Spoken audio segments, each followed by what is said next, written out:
13 US dollars. 1 US dollars up to 13 US dollars. So, yan yung posibleng kinikita ni Carla Tapolar's vlog sa kanyang YouTube channel araw-araw. Pero ito tingnan natin dito mga parikoy, ay yung kanyang pinaka-daily average at weekly average. So, dito sa kanyang daily average, may nadagdag sa kanya na 67 subscribers at may total video views na umabot sa 10,000. Kumita ito ng 3 US dollars up to 40 US dollars. I-convert sa piso.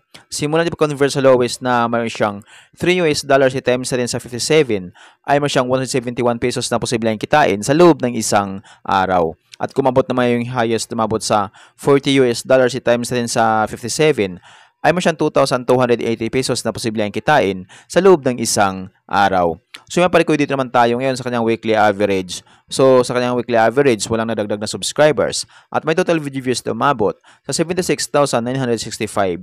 Kumita ito ng 19 US dollars up to 308 US dollars i-convert sa piso. Simula din convert sa lowest na mayroon siyang 19 US dollars i-times natin sa 57 ay mayroon siyang 1,083 pesos na posibleng kitain sa loob ng isang linggo. At kumabot naman yung highest umabot sa 308 US dollars i-times natin sa 57 ay mayroon siyang 17,556 pesos na posibleng kitain sa loob ng isang linggo.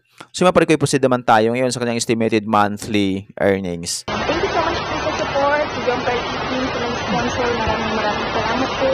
God bless po. Punta po sa bahay. Kain na muna po sila.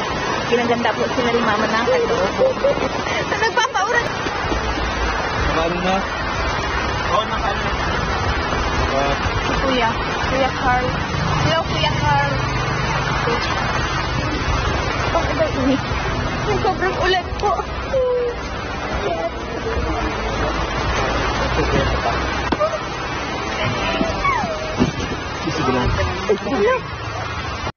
So yung mga palikoy, dito naman tayo ngayon sa kanyang estimated monthly earnings ni Carla Tapolar's vlog. So disclaimer po lamang mga palikoy, ang video na ito ay layunin lamang na makapagbigay ng inspirasyon sa mga tao makapanood nito, lalong-lalo sa mga small YouTuber. Lahat na makikita yung amount dito, o mababanggit kong amount dito ay pawang estimated po lamang gamit ang Social Blade. Ang Social Blade ay isang public website na kahit sino ay pwedeng tumingin dito at maaari nyo rin makita ang lahat ng mga estimated YouTube sahod ng mga vloggers or content creator.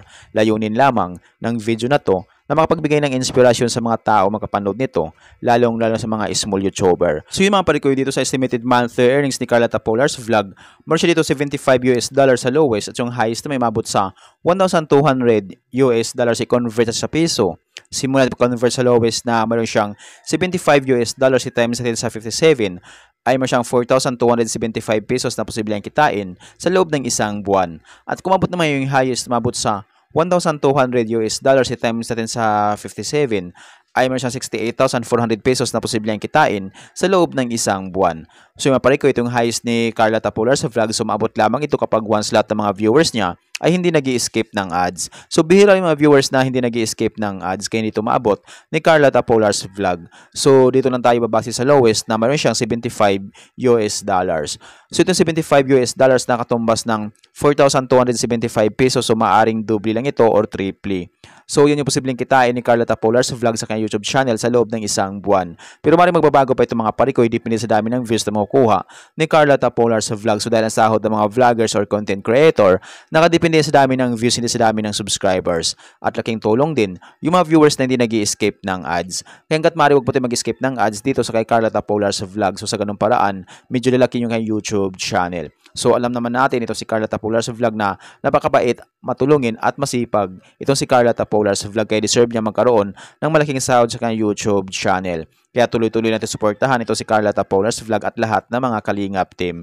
So yung maparikoy, dito naman tayo ngayon sa kanyang estimated yearly earnings. So makikita natin dito na meron siya dito $855 at yung highest na may mabot sa $14,000. So yan yung posibleng kitain ni Carla Tapolar's vlog sa kanyang YouTube channel sa loob ng isang taon. So yung maparikoy, hanggang dito lang yung video natin. So kung mayroon kayong iniidolong vlogger na gusto nyong malaman yung kailang estimated YouTube sahod, paki-comment lamang sa comment section at gagawan natin ng itong klaseng ori ng video. At kung nagustuhan nyo ang video ito mga parikoy, huwag niyo po sanang kalimutan mag-like, share at mag-subscribe sa munting channel neto. Once again, this is Kabady Vlog. Peace out.